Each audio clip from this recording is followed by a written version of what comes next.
तुमारब्ध खड़ग पाणी कचे ग्रहित। कंस इतना बड़ा पापी था कि उसकी दुष्टता की सीमा नहीं थी। वह बहुत बड़ा दुष्ट था। वह भोजवंश का कलंक ही था। आकाशवाणी को सुनते ही, जब ही आकाशवाणी के शब्द को सुना तो उसको सुनते ही तुरंत अपने हाथ से तलवार निकाल लिया और तलवार निकाल करके माता देवकी को मारने के लिए चल देता है। उस समय क्या किया कि देवकी के केस को पकड़ लेता है और देवकी के केस को पकड़ करके मारने के लिए जब ही चलता है तो वसुदेव जी जो कि देवकी के पति हैं विचार करने लगे।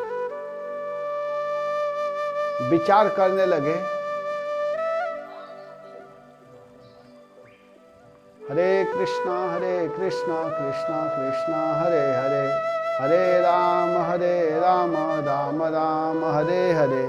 तो वह विचार करने लगे कि देखो, एक तो यह स्त्री है, दूसरी क्या है कि दूसरी यह बहन है और अभी अभी इसका विवाह हुआ है। तो 3 कारण है जो कि इसका वध नहीं करना चाहिए, नहीं मानना चाहिए। लेकिन यह तो दुष्ट है, तब इसको कैसे रोका जाए, कैसे समझाया जाए।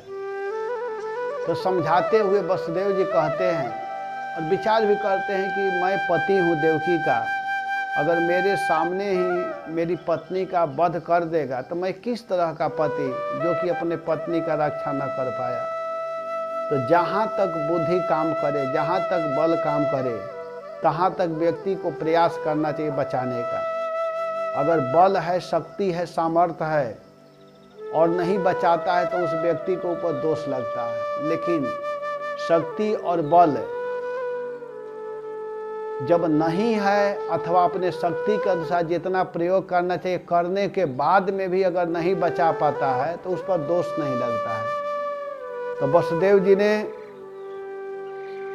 कंस की प्रशंसा करना प्रारंभ किया और प्रारंभ करते हुए कहते हैं कि श्लाघनीय गुणः सूरई भवान भोज यशस्करः स कथम भगिनीम हन्यात् श्रियम मुद्वाह पर्वणि। कह रहे हैं कि हे राजकुमार, आप भोज वंश के होनहार वंशधर तथा अपने कुल के कीर्ति को बढ़ाने वाले हैं। आप अपने कुल के जस को बढ़ाने वाले हैं। मैं आपकी क्या बड़ाई करूं, आपके सराहना, आपकी प्रशंसा बड़े बड़े शूरवीर भी करते हैं। बड़े बड़े राजा लोग, बड़े बड़े लोग आपकी प्रशंसा करते हैं। तो देखिए आप क्यों मारना चाहते हैं। तो मान लीजिए कंस कहे कि आपको पता नहीं है, इसी देवकी का जो 8वां संतान है वह मेरा काल है। देवकी के गर्भ से मेरे शत्रु का जन्म होने वाला है। तो मैं चाहता हूं कि देवकी का वध मैं कर दूं। रहेगी देवकी न होगा 8वां संतान। देवकी के जन्म नहीं हो, देवकी जब नहीं रहेगी तो उसका कोई संतान नहीं होगा, तो फिर हमारी मृत्यु भी नहीं होगी। तो वसुदेव जी कंस से कहते हैं कि अच्छा ये बताओ कि क्या देवकी की मृत्यु हो जाएगी तो तुम अमर हो जाओगे, तुम्हारी मृत्यु नहीं होगी, तुम नहीं मरोगे। अरे कंस, तुमको पता नहीं है, जो व्यक्ति इस संसार में आया है मृत्यु जन्मवताम वीर देहे न सहजायते अद्यवाब्द शतान्ते वा मृत्यु वै प्राणी नाम ध्रुव। अरे कंस, जो जन्म लेते हैं उनके शरीर के साथ ही मृत्यु उत्पन्न होती है। ध्यान दो कंस, जिस व्यक्ति का जन्म होता है उसकी मृत्यु भी उसी के साथ में जन्म ले लेती है। आज हो या 100 वर्ष के बाद हो, आज मृत्यु हो या 100 वर्ष के बाद हो, मृत्यु निश्चित है। जब शरीर का अंत हो जाता है तब जीव अपने कर्म के अनुसार दूसरे शरीर को ग्रहण करता है। तो तुम क्यों चिंता कर रहे हो? तुम इस तरह के चिंता करके भी बच नहीं सकते हो, तो बेचारी देवकी का वध क्यों करना चाहते हो? देवकी को क्यों मार रहे हो? इससे तो कोई फायदा है नहीं। एक अपजस ही संसार में फैलेगा। सारे संसार के लोग कहेंगे कि देखो देखो, कंस अपनी बहन का वध कर दिया, अपने बहन को मार दिया। बेचारी विवाह करके जा रही थी, एक स्त्री थी, वो भी विवाह का समय था। उस समय तो अपने शत्रु का भी वध नहीं करना चाहिए। वो तुम्हारी बहन भी है, स्त्री भी है, विवाह का समय भी है, तो किसी भी तरह से उचित नहीं है। और कोई जनरल व्यक्ति इस तरह की घटना कर दे तो उतना शिकायत नहीं होती है, लेकिन आप तो एक बहुत बड़े महाराज हैं, बहुत बड़े राजा हैं, आपका सारे संसार में जस फैला हुआ है, तो आप इस तरह का कार्य मत कीजिए, ये उचित नहीं है। और जहाँ वध की बात है, तो मैं देवकी के 8वें संतान को ला करके आपको दे दूंगा, जिससे आपको भय है। आपको देवकी से तो भय नहीं ना है, आपको तो देवकी के संतान से भय है। तो मैं अवश्य ही न यस्यास्ते भयम सौम्य यद वागाह शरीरिणी पुत्रान समर्पयिष्यस्या यतस्ते भयमुत्थितम। कह रहे हैं कि हे सौम्य, आपको देवकी से तो कोई भय है नहीं, जैसा आकाशवाणी कही है, भय तो पुत्र से है, तो मैं उसके पुत्र को ला करके मैं आपको दे दूंगा। इस तरह के बात जब कंस सुना, तो कंस विचार किया कि वसुदेव कभी भी झूठ नहीं बोलता है। वसुदेव जी मजाक में भी झूठ नहीं बोलते थे। कोई कोई महात्मा बताते हैं कि कंस और वसुदेव दोनों एक क्लास में पढ़ते थे, दोनों क्लास फेलो थे, एक क्लास के विद्यार्थी थे। तो पढ़ाई समय में भी जब पढ़ते थे, उस समय भी वसुदेव जी मजाक में भी झूठ नहीं बोलते थे। यह बात कंस को पता था, कंस जानता था। तो कंस कहता है, मन ही मन विचार करने लगा कि वसुदेव तो झूठ बोलता नहीं है। वसुदेव कह रहा है कि मैं देवकी के पुत्र को ला करके दूंगा। तो वो क्या किया कि वसुदेव के बात को मान करके छोड़ दिया। लेकिन इधर क्या हुआ कि वसुदेव जी देवकी को ले करके तो गए, लेकिन विचार कर रहे हैं कि यह इतना सरल स्वभाव का नहीं है जितना समझना चाहिए। जेल में बंद कर दिया देवकी और वसुदेव दोनों को। कंस क्या किया कि जेल में बंद किया, और समय के अनुसार माता देवकी जी के गर्भ से प्रथम बालक का जन्म होता है, जिनका नाम है कीर्तिमान। तो जब ही कीर्तिमान जी का जन्म हुआ, तो कीर्तिमान को लेकर के वसुदेव जी आए, और वसुदेव जी आकर के कंस को देते हैं। तो कंस उस बालक को देखा और देख करके कहता है कि कितना सुंदर बालक है, इससे तो मुझे कोई भय है नहीं, किसी प्रकार का कोई चिंता है नहीं। हमको तो देवकी के 8वें गर्भ से जन्म है, 8वें पुत्र से जन्म है। तो उसके हृदय में थोड़ा दया आई। और कंस क्या किया कि माता देवकी का जो प्रथम पुत्र हैं, जिनका नाम कीर्तिमान जी है, कीर्तिमान को लौटा दिया। कहा कि आप इसको ले जाइए, इससे हमको कोई भय नहीं है। तो वसुदेव जी ले करके तो जा रहे हैं, लेकिन जाते जाते विचार कर रहे हैं कि कंस की बुद्धि जो है अस्थाई नहीं है। ये नहीं कि कंस अस्थाई बुद्धि वाला है, जो एक बार सोच लिया वही करेगा, ऐसा नहीं है। वो कभी भी बदल सकता है। तो इस प्रकार ले करके तो चले गए, लेकिन निश्चिंत नहीं थे। इधर क्या हुआ कि भगवान नारद कंस के पास आए और उससे बोले कि कंस, ब्रज में रहने वाले नंद आदि गोप, उनकी स्त्रियां, वसुदेव आदि वृष्णिवंशी यादव, देवकी आदि यदुवंश की स्त्रियां और नंद वसुदेव दोनों के सजाती बंधु बांधव सभी, सबके सब कोई साधारण व्यक्ति नहीं है, सबके सब देवता हैं जो इस समय तुम्हारी सेवा कर रहे हैं। सब तुम्हारे सेवा में लगे हुए इस समय। वो कोई साधारण व्यक्ति नहीं है, साधारण कोई नहीं है। तो उन्होंने यह भी बताया कि दैत्यों के कारण पृथ्वी का भार बढ़ गया है, इसलिए देवताओं की ओर से अब उनके वध की तैयारी की जा रही है। देवताओं की ओर से दैत्यों की वध की तैयारी की जा रही है। इतना कह करके नारद जी वहां से चले गए। बस इतना ही बोले कंस से, कहे कि देखो दैत्यों का प्रभाव बढ़ चुका है और उस समय जितने लोग वसुदेव नंद आदि हैं कोई साधारण व्यक्ति नहीं है, ये सब देवता लोग हैं। और इस समय आ करके यहाँ पर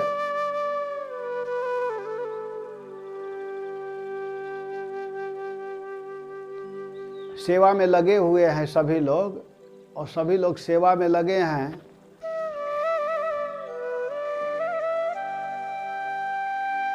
और सभी देवताओं के ओर से सब असुरों की वध की तैयारी की जा रही है। तो इतना कह करके जब नारद जी चले गए तब हुआ क्या कि कंस को निश्चय हो गया कि अरे मैं जो देवकी के पुत्र को लौटाया हूँ वो भी मेरा काल हो सकता है, वो भी मेरा शत्रु हो सकता है। तो तुरंत सूचना भेजवाया और सूचना भेजवा करके वसुदेव जी को बुलाया। तो वसुदेव जी तो बिल्कुल पहले से ही तैयार थे। उनको मालूम था कि इस दुष्ट की जो बुद्धि है अस्थाई नहीं है, वे अस्थायित्व में नहीं है। तो वे क्या किए कि तुरंत ला करके दे देते हैं, कहते हैं कि लीजिए महाराज इसको लीजिए, और ला करके देते हैं। और जब ही उस बालक को मारने के लिए चलता है, वसुदेव जी को बड़ा दुख होता है, लेकिन उस बालक को एक पत्थर पर पटक दिया जिसके कारण उसकी मृत्यु हो गई। इस तरह क्रमशः 1 साल के बाद देवकी जी एक पुत्र को जन्म देती थी। 1 साल के बाद दूसरा, तीसरा साल तीसरा, चौथा साल चौथा। तो ऐसे क्रमशः 6 साल तक 6 पुत्रों को जन्म दी, जिनका नाम है कीर्तिमान, सुषेण, भद्रसेन, ऋजु, संवर्धन, भद्र, संकर्षण। इस प्रकार पुत्रों को जन्म देती गई और वह क्रमशः सबका वध करता गया।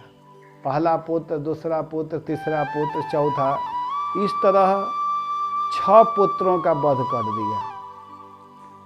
अब 7वें पुत्र के रूप में स्वयं भगवान का ही अंश, भगवान का ही दूसरा बपू, भगवान का ही दूसरा विग्रह, स्वयं भगवान बलराम का आगमन होता है। भगवान स्वयं माता देवकी के गर्भ में आते हैं। ऋषे विनिर्गमे कंसो यदुन्मत्वा सुरानिति देवक्या गर्भ संभूतम विष्णुम च स्वयं प्रति। इस प्रकार देवकी के गर्भ में स्वयं भगवान का जो अंश है बलराम जी आते हैं। और इधर क्या होता है कि भगवान जोग माया को बुलाते हैं। जब देवकी के गर्भ में भगवान संकर्षण आए तो उस समय जोग माया को बुलाते हैं, और जोग माया को बुला करके कहते हैं कि देवी गच्छ देवी ब्रजम भद्रे गोप गोभीर अलंकृतम रोहिणी वसुदेवस्य भार्यास्ते नंद गोकुले। विश्वात्मा भगवान ने देखा कि मुझे ही अपना स्वामी और सर्वस्व मानने वाले यदुवंशी कंस के द्वारा बहुत ही सताए जा रहे हैं, बहुत लोग सताए जा रहे हैं। तब उन्होंने अपनी योग माया को आदेश दिया कि देवी तुम जाओ। कहाँ जाओ? तो ब्रज में जाओ। योग माया कहती है कि कहाँ जाना है? तो भगवान कहते हैं कि आपको ब्रज में जाना है। ब्रज में जा कर के जो देवकी के गर्भ में 7वां संतान है उसको निकालना है और उसको निकाल करके रोहिणी जी के गर्भ में स्थापित करना है, रोहिणी के गर्भ में रखना है। क्योंकि रोहिणी वसुदेव जी की पत्नी है। देवक्या जठरे गर्भम शेषाख्यम धाम मामकम, जो मेरा ही धाम है, मेरा ही स्वरूप है, उसको निकालना है और उसको निकाल करके देवकी के उदर में स्थापित करना है। रोहिणी देवकी के गर्भ से निकाल करके रोहिणी के गर्भ में स्थापित करना है, पेट में रखना है। कल्याणी, अब मैं अपने समस्त ज्ञान बल आदि अंशों के साथ देवकी का पुत्र बनूंगा। जब इस बालक को तुम निकाल दोगी तो मैं स्वयं देवकी के गर्भ में आऊंगा। और देखो, इस समय मेरा वह अंश जिसे शेष कहते हैं देवकी के उदर में स्थित है, उसे तुम निकालो। और इस तरह के कार्य करोगी तो मैं तुम्हारे समस्त अभिलाषाओं को पूर्ण करूँगा और तुम्हारी इस संसार में बहुत सुंदर ढंग से पूजा होगी। धूप, दीप, नैवेद्य एवं अन्य प्रकार की सामग्रियों से तुम्हारी पूजा करेंगे संसार में लोग। तुम संसार में जाओगी तो तुम्हारा 14 नाम प्रसिद्ध होगा। ऐसे तो तुम्हारे बहुत नाम हैं, लेकिन जो 14 नाम है यह प्रसिद्ध रहेगा। उसमें दुर्गा, भद्रकाली, विजया, वैष्णवी, कुमुदा, चंडिका, कृष्णा, माधवी, कन्या, माया, नारायणी, ईशानी, शारदा, अंबिका, ये सब तुम्हारे नाम होंगे। भगवान कृष्ण कहते हैं कि देखो, तुम 14 नाम से जानी जाओगी। संसार में तुम्हारे लोग बहुत पूजा करेंगे। तुमको दुर्गा जी के नाम से, वैष्णवी जी के नाम से, जो वैष्णव देवी हम लोग कहते हैं, भद्रकाली, विजया, ये सब तुम्हारे नाम होंगे। अब इधर क्या हुआ? और फिर कहते हैं कि उस बालक को जब निकालोगी देवकी के गर्भ से, तो निकालने के कारण लोग संकर्षण कहेंगे और लोक रंजन कराएगा वह बालक, इसलिए उसको राम कहेंगे। और उसके पास में बल बहुत होगा, तो बल होने के कारण, बलवानों में श्रेष्ठ होने के कारण बलभद्र भी कहेंगे। बलभद्र के नाम से भी जाना जाएगा।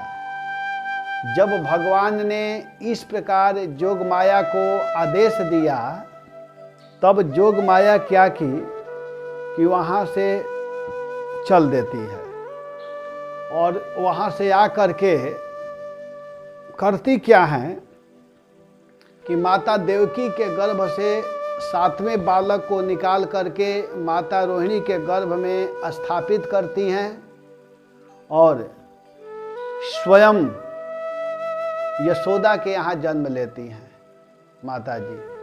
माता जी के यहाँ जोग माया जी जन्म ले रही हैं। किस माता जी के यहाँ? तो यशोदा माँ के यहाँ स्वयं जन्म लेती हैं। और इधर स्वयं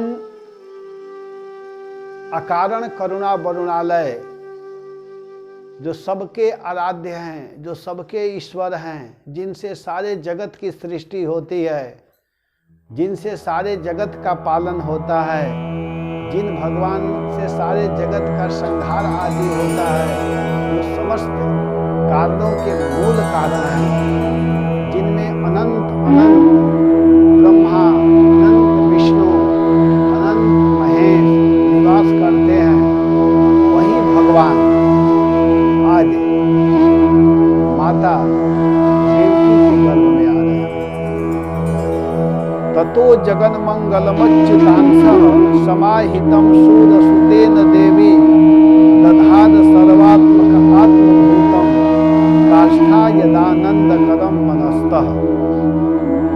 कह रहे हैं कि भगवान के उस ज्योतिर्मय अंश को जो जगत का परम मंगल करने वाले हैं वसुदेव जी के द्वारा आधान किए जाने पर देवकी ने ग्रहण किया।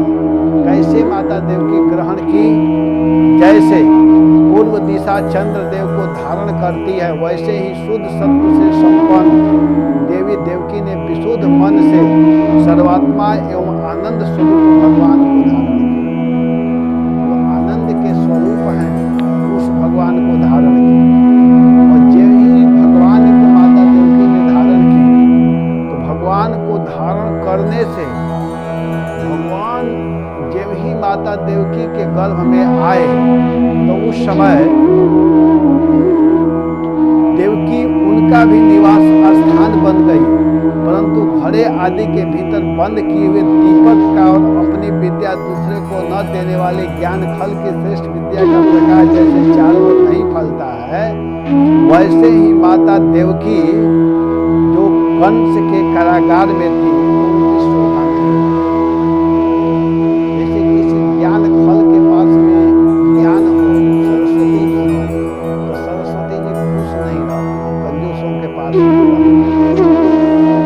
जैसे लक्ष्मी जी कंजूसों के पास में पहुंच जाती है तो बड़ा दुखी होती है। कुछ लोगों के पास में धन बहुत रहता है, बहुत रुपया पैसा, बहुत धन संपत्ति है, लेकिन उस धन को भगवान के सेवा में नहीं खर्च करते। विषय में तो लगा देते हैं, लाखों रुपया का बोतल पी लेंगे, शराब का बोतल फालतू जगह पर खर्च कर देंगे, बिना मतलब के पैसा को लुटा देंगे, लेकिन सही जगह में उस पैसा का प्रयोग नहीं करते, उस धन का प्रयोग नहीं करते। तो इससे क्या होता है, नहीं करने के कारण लक्ष्मी जी बड़ा दुखी रहती है, लक्ष्मी जी को बड़ा दुख होता है, लक्ष्मी जी को अच्छा नहीं लगता। लक्ष्मी जी किसके ऊपर प्रसन्न होती हैं? जो सही जगह पर उनको लगाता है, भगवत सेवा में जो लगाता है, साधु सेवा में जो लगाता है, भागवत सेवा में जो लगाता है, तो ऐसे जगहों पर गायों के सेवा में लगाता है, तो ऐसे से लक्ष्मी जी प्रसन्न होती है। लेकिन इसके अतिरिक्त फालतू जगह में अपने धन को खर्च करता है, खुश नहीं होता। कोई बहुत पढ़ा लिखा हो और वह अपनी विद्या को दूसरे को नहीं देता है, तो इससे सरस्वती जी दुखी होती है, उस व्यक्ति का शोभा नहीं रहता। वैसे ही माता देवकी के गर्भ में अकारण करुणा वरुणालय भगवान आ चुके हैं, लेकिन माता देवकी